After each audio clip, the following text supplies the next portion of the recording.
All right, let's get into this because the first phase of Bihar's recent assembly elections gave us a real statistical head-scratcher. You see, on the surface, it looked fantastic, a huge surge in people showing up to vote. But when you look a little closer at the numbers, a really fascinating puzzle starts to take shape.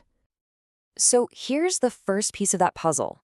The actual number of people who came out to vote, it jumped by a massive 2.7 crore compared to the last election in these same areas. We're talking a huge increase in voter engagement. But, and this is where it gets really strange, the official list of registered voters, the people who were actually eligible to vote, that list got smaller. It actually shrank by 1.5 crore. So how on earth do you get way more people to vote from a much smaller pool of eligible voters? It doesn't seem to make sense, right? Well, that's the paradox we're going to unravel today, and the answer, it turns out, tells us a whole lot about modern elections. So first up, let's just break down how dramatic this increase in voter participation really was. The provisional turnout for this phase hit nearly 65%. Now, to put that into perspective, for the last 4 elections, turnout in these areas has been stuck right around 55%, consistently. So a jump of almost 10 percentage points isn't just a blip on the radar, it's a huge signal that something has changed. And with a number that big, well, you can bet the political interpretations came fast and furious, painting 2 completely different pictures of what this surge really meant. As you'd probably guess, the ruling coalition saw this as a massive vote of confidence. They said, see, people love our welfare schemes. But the opposition, they looked at the exact same numbers and saw the complete opposite, a wave of anger against the government and a deep hunger for change. So who was right? Well, the truth is, we have to be really cautious here. Academic studies have shown over and over again that there's actually very little connection between high voter turnout and a specific result. The numbers alone just don't tell you the whole story.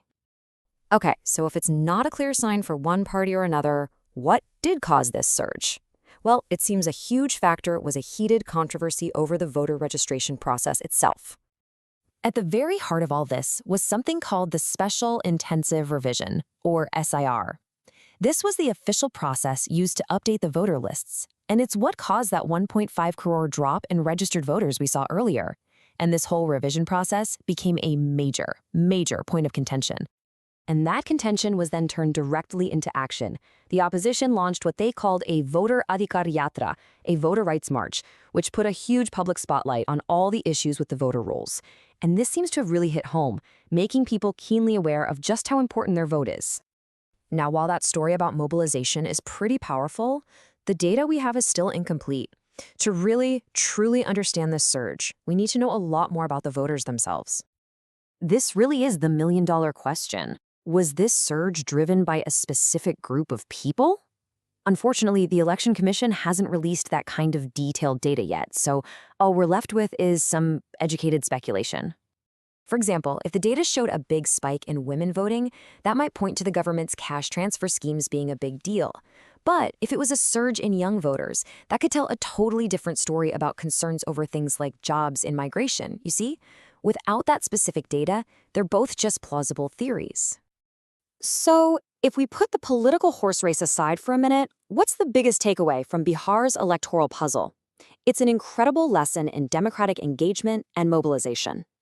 The crucial point really is this. Instead of just criticizing the system, the strategy that worked was turning that concern into a positive campaign. It shifted the whole focus to educating citizens and energizing them, making sure they were registered and ready to participate.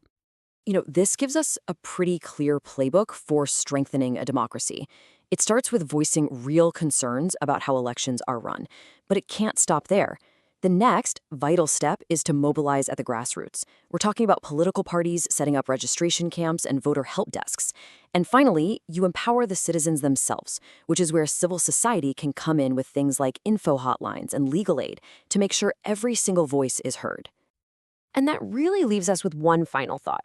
In an age of social media and endless digital outreach, the events in Bihar seem to be a powerful reminder that when it comes to elections, there may be no substitute for organized, on-the-ground mobilization. Maybe that old-fashioned groundwork is what really matters most. It kind of makes you think, doesn't it?